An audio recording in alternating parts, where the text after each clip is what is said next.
A book written 1400 years ago predicted two impossible events, and both came true down to the detail. Not vague guesses. I mean real, world-changing events no human could have seen coming. So here's the question. How could a man in the desert, without maps, without an army, without political power, know the future? This is where the Quran drops a miracle. Not once, but twice. Let me tell you a story that'll leave you speechless. So let's start. But before starting, if you've not subscribed to our channel, be sure to like and subscribe for more informative videos. And don't forget to share this informative video with your beloved ones. The first miracle, the fall and rise of empires.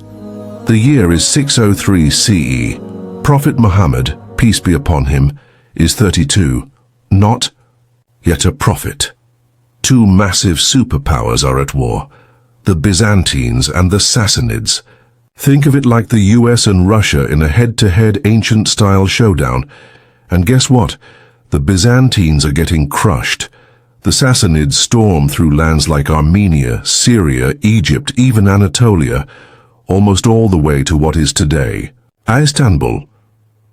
At the same time, other enemies, Avars and Slavs, are surrounding the city. The Byzantines are bleeding territory and morale. It looks like it's over. Then something interesting happens. Fast forward to 616 CE, and news of the Byzantine defeat reaches Mecca. The idol worshippers there start celebrating. Why? Because the Byzantines were Christians, a people of the book. Muslims were closer to them in faith. But the Sassanids? They were Zoroastrians, and their belief system kinda resembled the pagan Meccans, so the Meccans felt proud. They mocked the Muslims, saying, "Just like our guys beat the people of the book, we'll beat you too." And that's when, boom, and the banned Quran responds. Surah Ar-Rum is revealed. The Romans have been defeated, but in a few years they will be victorious again. Hold up, the Byzantines, the ones who are literally collapsing. How could anyone possibly predict they'd bounce back in just a few years? The verse says, "In a nearby land, and on that day the believers will rejoice." Let that sink in. At a time when every sign pointed to total Byzantine collapse, this verse makes a bold prophecy. They'll win again within 3 to 9 years. Now imagine living in that time. Even the Byzantine Emperor, Heraclius, thought it was over. He begged the Sassanids to stop the war. He even tried to flee with his treasure. But something shifts. In 622, Heraclius launches a surprise campaign, and slowly, against all odds, he begins to win. By 624 they reclaim their territories. Victory, exactly as the Quran said. Within 9 years. But here's where it gets even more epic. 2 victories in one moment. Remember what the verse also said. On that day, the believers will rejoice. That same year, 624, another battle happens, in a desert outside Medina, the Battle of Badr. The Muslims, outnumbered 3 to 1, poorly equipped, against an enemy ready to crush them. They win. On that same day, the Romans gain their victory.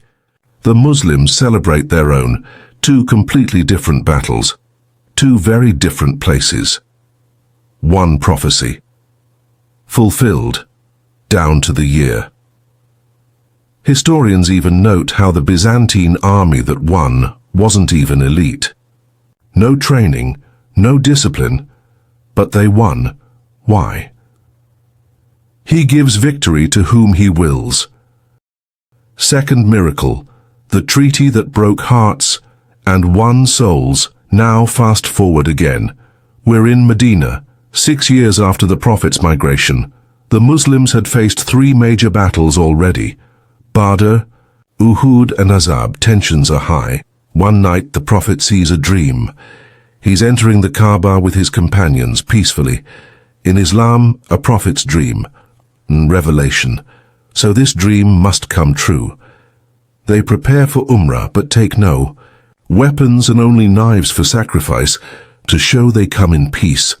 They stop at Hudaybiyah just outside Mecca, but instead of being allowed in, the Meccans send negotiators. Long story short, they strike a more treaty. And honestly, it feels like a loss. They're told, how no Umrah this year.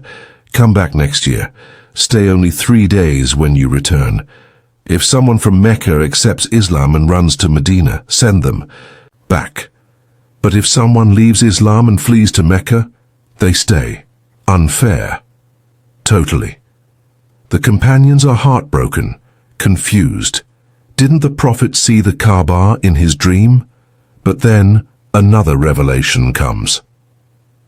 Surah Al-Fath, the Victory. Indeed, Allah will fulfill the vision of His messenger in truth. You will enter the sacred mosque in safety, with shaved heads or shortened hair without fear. He knew what you didn't know, so He gave you a victory close at hand. Wait, victory? What victory? They didn't even enter Mecca. But that's the miracle. The treaty itself, Victories, was the victory. How? Because peace allowed the Meccans to actually see Islam without war. And when they did, they started embracing it. In just 2 years, more people converted to Islam than in the previous 20 years uncombined. Then in Mecca 30, the Prophet and his companions enter Mecca, not with swords drawn, but without resistance. The dream came true. The ayah was fulfilled, word for word. A book beyond time. So here's the real question. How did a man in 7th century Arabia, without any military, political, or global influence, say things that would come true years later with perfect accuracy? How could a man bet everything, his message, his credibility, on predictions no human could control?